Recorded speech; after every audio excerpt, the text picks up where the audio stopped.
Hello बेटा, तो ये हमारा जो pair of linear equation in two variable वाला चैप्टर है उसको आज हम लोग स्टार्ट कर रहे हैं। तो उन्होंने इस चैप्टर को एक एग्जाम्पल से स्टार्ट किया। कह रहे हैं अखिला एक लड़की थी जो कि एक गांव के मेले में गई। तो उसने क्या देखा कि वहां पर एक तो जायंट व्हील था, वो उस पर राइड कर सकती थी। ये हुपला वाला गेम होता है, ये जो खेल रही है ये गेम खेल सकती थी। तो इन्होंने दो कंडीशन लगा दी इसके ऊपर। एक तो कह दिया the number of time she played hoopla is half the number of ride she had on the giant wheel. एक बात हो गई।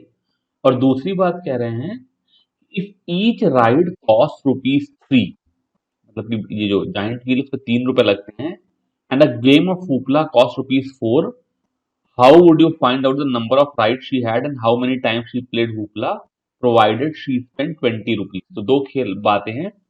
एक तो टोटल 20 रुपए उसके पास खर्चे करने के लिए हैं, और दूसरी बात क्या है, जो हुपला खेलने वाला number of time she played hoopla is half the number of rides. ठीक है, तो हम लोग क्या करते थे, वेरिएबल चूज करके इसको इक्वेशंस में कन्वर्ट कर लेते थे। तो उन्होंने क्या किया कि मान लो अगर उन्होंने राइड्स को एक्स से डिनोट कर दिया और the number of time she played hoopla को वाई से डिनोट कर दिया, तो Y is equal to half of X हो गया, बिकॉज वो हाफ है राइड्स का। और दूसरी बात हो गई 3x + 4y is equal to 20, because इसके 3 रुपए लग रहे हैं, इसके 4 रुपए लग रहे हैं, दोनों का सम जो है मिल गया, तो वो 20 रुपए खर्चा हुआ उसका। ठीक है। ठीक है। अब ये कह रहे हैं ये दोनों इक्वेशन को किस तरीके से सॉल्व करके हम लोग एक्स और वाई की वैल्यू निकाल ले। तो इसको निकालने के कई तरीके हैं।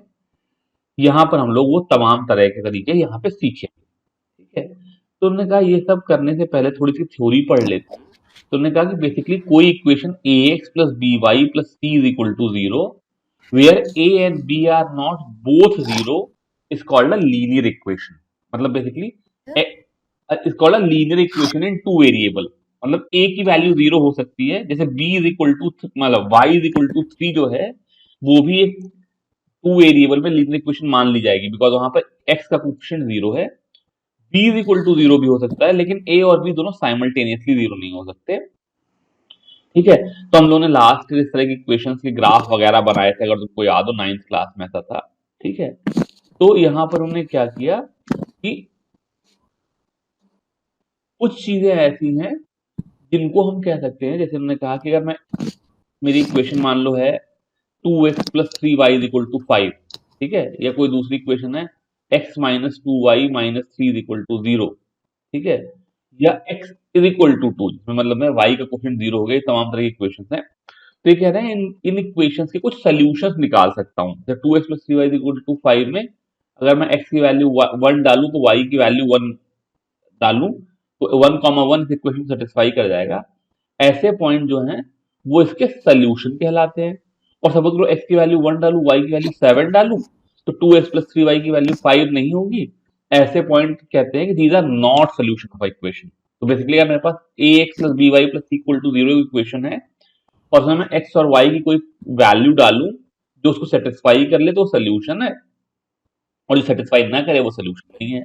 अब हम लोगों ने पिछली बार देखा था कि अगर इस तरह के एक नहीं, इस तरह के कई सोल्यूशन होंगे, और इस तरह के जो सोल्यूशन है अगर उनको ग्राफ पेपर पे प्लॉट करें तो वो लाइन एक बना देते हैं। ठीक है। That's why they are called linear equation. ठीक है। तो मैंने ये बात कही, each solution x, y of a linear equation in two variable correspond to a point on a line presented by the equation and vice versa. मतलब एक line के लिए एक इक्वेशन होगी, एक इक्वेशन के लिए एक लाइन होगी। ठीक है। इसीलिए लीनियर कहते हैं। इसीलिए लीनियर कहते हैं, बिकॉज लाइन को कहते हैं। अब हमने कहा सपोज करो एक लाइन की बजाय मेरे पास दो लीनियर इक्वेशन है, इसकी वजह से मेरे पास दो लाइन है। तो बेसिकली कह रहा है, जैसे मैं ax + by + c = 0 कह रहा था, ऐसे मेरे पास इक्वेशन है a1x + b1y + c1 = 0, और दूसरी a2x + b2y + c2 = 0, जहां पे वही लीनियर इक्वेशन होने की वजह से a1² + b1² की वैल्यू जीरो नहीं है, और a2² + b2² की वैल्यू जीरो नहीं है। मतलब a1 b1 दोनों एक साथ जीरो नहीं हो सकते, a2 b2 दोनों एक साथ जीरो नहीं हो सकते। उसके लिए इन्होंने ये दो चार एग्जाम्पल दे दी, 3 एग्जाम्पल दिए, जैसे 2x + 3y - 7 = 0, 9x - 2y + 8 = 0। ये पेयर ऑफ लीनियर इक्वेशन हो गई। ये 5x = y और -7x + 2y + 3 = 0, ये पेयर ऑफ इक्वेशन हो गई। x + y = 7 और 17 = y, ये पेयर ऑफ इक्वेशन हो गई। 17 is equal to y कैसे लीनियर इक्वेशन? क्योंकि क्या कहते हैं, मैंने कहा था कि a और b में से यहाँ पर a की वैल्यू 0 है, 17 इज इक्वल टू y का मतलब हो गया, हम लोगों ने पिछले साल 9th में इसी में परेशान हुए थे, लाइन 9th की आखिरी वाली जो एक्सरसाइज थी, 17 इज इक्वल टू y का मतलब हो गया 0x minus Y plus 17 is equal to 0। ठीक है, y को इधर ले आया तो माइनस वाई हो गया, तो इसका मतलब a is equal to 0, b is equal to -1 और c इज इक्वल टू 17 वाली ये इक्वेशन जो है ये लीनियर इक्वेशन हो गई। ये क्या कहते हैं, एक्स वाई एक्सिस पे एक्स एक्सिस के पैरेलल एक लाइन दिखाई देगी जो कि 0,17 से पास हो रही है, फॉर दैट मैटर 2,17 से भी पास हो रही है, -3,17 से भी पास हो रही है। इसके लिए y हमेशा 17 रहेगा, x की वैल्यू चेंज होती रहेगी, यानी कि ये line parallel to X axis हो जाएगी। ठीक है, तो अब ये कह रहे हैं, मान लो मेरे पास दो लाइनें हैं, एक a1x plus b1y plus c1 equal to 0 और a2x plus b2y plus c2 equal to 0। उस टू डिमेंशनल स्पेस में दो लाइनें या तो एक दूसरे को इंटरसेक्ट कर सकती हैं या दोनों लाइनें पैरेलल हो सकती हैं। ठीक है, और तीसरी बात ये भी हो सकती है कि वास्तव में दो लाइनों की इक्वेशन एक ही हो। जैसे मान लो तुम कहो कि x plus Y is equal to 5 और 2x plus 2y is equal to 10। तो कहने को तो दो अलग अलग इक्वेशन है, पर यहाँ ए बी सी की वैल्यू अलग अलग है, लेकिन यहाँ पर जो x plus Y is equal to 5 का सोल्यूशन होगा वो 2x plus 2y is equal to 10 का भी सोल्यूशन होगा। दोनों लाइनें कोइंसाइड कर रही हैं। ठीक है, दे आर लाइन इंटरसेक्ट करेंगे लाइंस, इंटरसेक्ट नहीं कर रही हैं। इंटरसेक्ट तो ये पहले वाला केस है जो खाली एक ही जगह पर मिल रही है, ये तो सेम ही लाइन है, मतलब दोनों एक के ऊपर एक लाई कर रही है, कोइंसाइड कर रही है। कोइंसाइड और इंटरसेक्ट दो अलग अलग वर्ड है ना। तो इन्होंने कहा, वही वाली बात कह दी कि अगर ये दो लाइनें प्लेन में बनाए तो these two line will intersect at one point, they may not intersect, that is they are parallel, और तीसरा केस हो गया दे विल बी कोइंसिडेंट। ठीक है, तो उन्होंने फिगर में बना करके दिखा दिया जैसे मैं बना रहा था, या तो केस ए हो सकता है या केस बी हो सकता है या केस सी हो सकता है। ठीक है, अब हमारा लाइफ में जो पहली एक्सरसाइज है वो बहुत सिंपल है, ये मेरे करने के लिए नहीं है, तुम्हारे करने के लिए है। बेसिकली जो भी हमारे पास क्वेश्चन एग्जाम्पल्स हैं उनमें ये क्या करेंगे, तुम्हें मैं ये बुक का एग्जाम्पल नहीं करना चाहता, तुम्हें जनरली देना चाहता हूं, क्योंकि ये क्या करेंगे, तुम्हें दो इक्वेशन दे देंगे। इक्वेशन दे देंगे x plus Y is equal to 5 और दूसरी इक्वेशन दे देंगे कि मान लो x minus Y is equal to 3। ठीक है, तो जैसा हम लोगों ने 9th क्लास में सीखा था, ऐसे x और y की मिनिमम दो वैल्यूज, और चाहो तो भाई तीन वैल्यू लेकर कोई तीन वैल्यू ले ली, मान लो मैंने x और y की वैल्यू ले ली 2 3 4, x की वैल्यू ले ली, करस्पॉन्डिंग y की वैल्यूज कैलकुलेट कर ली, x plus Y equal to 5 से अगर x 2 है तो ये 3 हो गई, ये 2 हो गई और ये 1 हो गई।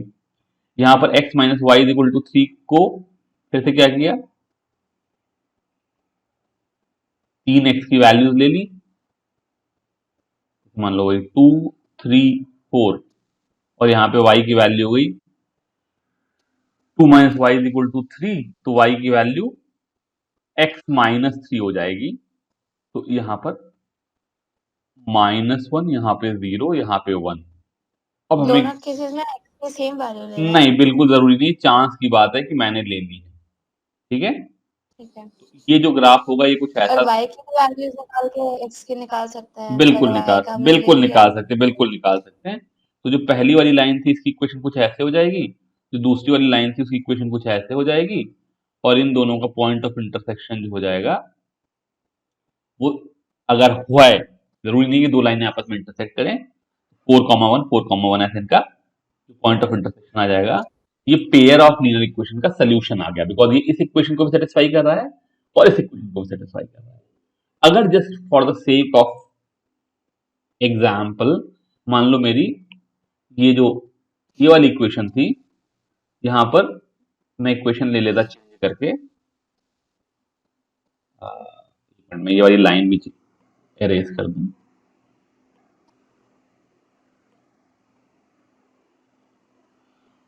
अगर मैं इसी के साथ दूसरी इक्वेशन ले लेता, से x plus Y is equal to 6, तो यहां पर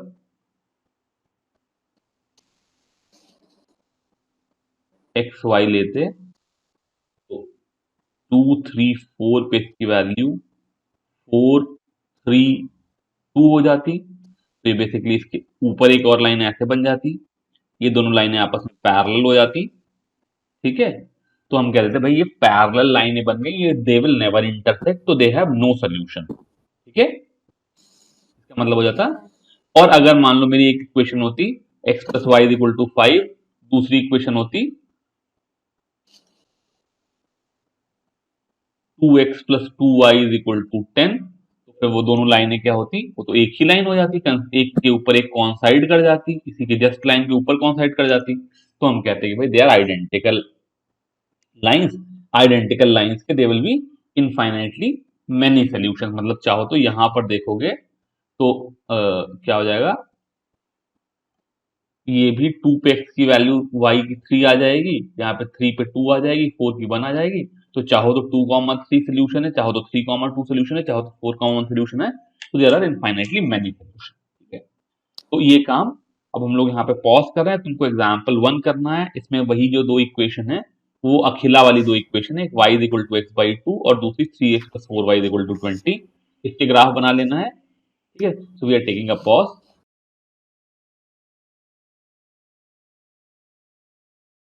तो बेटा एग्जाम्पल 1 में जो हमारी दो इक्वेशन थी, एक y is equal to X by 2 थी, इसको ना x minus 2y is equal to 0 लिख लिया, तो 2 को इधर भेज करके और फिर 2y को राइट हैंड साइड में लेकर के आए, इसको तुम 2y minus X is equal to 0 भी कर सकते थे, आइडेंटिकल इक्वेशन दोनों।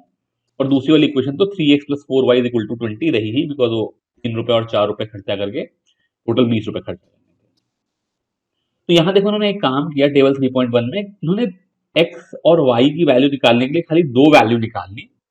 ऑब्वियसली तुम्हें मालूम है 2 पॉइंट मिल जाए तो मुझसे लाइन बना सकते हैं, लेकिन मैं बिल्कुल भी इसको सपोर्ट नहीं करता, बिकॉज होता क्या है जब तुम कोई 2 पॉइंट लेकर के चलते हो, तो अगर तुमसे कहीं कैलकुलेशन मिस्टेक हो गई हो तो पता नहीं चलता। ठीक है, 3 पॉइंट कैलकुलेशन में क्या हो जाता है, अगर 3 में से तुमने किसी एक जगह पे मान लो कैलकुलेशन मिस्टेक कर दी, तो तुम्हारे तीनों पॉइंट लाइन में नहीं आते। बात समझ में आई?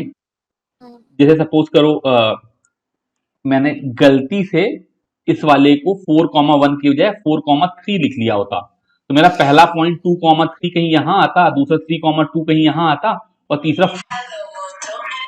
तीसरा जो 4,3 है वो कहीं यहां आ जाता ऊपर। ठीक है ना, ऐसे। तो जब ऐसे मेरे को 3 पॉइंट आ जाते तो मुझे पता चल जाता कि यार मैंने कुछ गलती कर रखी है। ठीक है, अदरवाइज क्या होता, सपोज करो मैंने खाली ये दो ही पॉइंट लिए होते, 3,2 और 4,3, जिसमें से एक में गलती है एक सही है, इसको लिया ही ना होता, तो मेरा एक पॉइंट ऐसे आता, दूसरा पॉइंट ऐसे आता, तुम ऐसी लाइन बना करके खुश हो जाते। तो प्रॉब्लम क्या है कि जब तक क्या कहते हैं हम लोग दो पॉइंट लेंगे तब तक तो कभी जिंदगी में गलती आएगी नहीं, कोई भी दो पॉइंट होगा उससे एक लाइन बन जाएगी, कोई दिक्कत नहीं है। इसलिए 3 पॉइंट ले लेना हमेशा अकलमंदी का काम होता है, बिकॉज बच्चे जो है वो परफेक्ट नहीं होते, उससे गलतियां होती रहती हैं, तो उससे वो गलती पकड़ने का स्कोप बना रहता है। खैर, हैविंग सेड दैट, इन्होंने यहां पर देखो ये 3 पॉइंट ले लिए, कैलकुलेशन तो सिंपल है, तुम खुद से कर लोगे, एक्स की वैल्यू डाल डाल करके वाई निकालना है, और फिर उनको ग्राफ पेपर प्लॉट किया। ये बेटा इंपॉर्टेंट है कि तुम ग्राफ पेपर पे ही इसको करना, बिकॉज फिर क्या है कई बार पॉइंट ऑफ इंटरसेक्शन सही से जब नॉर्मल कॉपी पे करते हैं तो मिलता नहीं है, तो इन दोनों का पॉइंट ऑफ इंटरसेक्शन को 4,2 मिल गया। ठीक है, अब ये लोग कह रहे हैं कि हम लोग अगले सेक्शन में देखेंगे इसका क्या मतलब है, और बेसिकली इसका मतलब ये है कि अगर वो 4 बार राइड लेती है और 2 बार वो हुपला वाला गेम खेलती है तो उसके 20 रुपए भी लग जाएंगे, और जो number of ride is equal to twice the number of hoopla games है ना, मतलब जो भी y is equal to X by 2 या वो वाला रिलेशन भी। ठीक है, हाँ। अब सेम वही काम हमें क्या करना है, इसका दूसरा एक सवाल है। ये कह रहे हैं Romila went to a stationery shop and purchase 2 pencils and 3 erasers for ₹9। तो अगर इक्वेशन देख लें, तो अगर इन्होंने वही क्या कि पेंसिल्स को x लिख लिया, इरेजर को y लिख लिया, तो 2x + 3y = 9 हो गई। ठीक है। और दूसरी बात हो रही है, here Sonali saw the new variety of pencil and eraser from Romila and she also brought 4 pencils and 6 erasers. Just double उसने खरीदा, उसके ₹18 लग गए। ठीक है।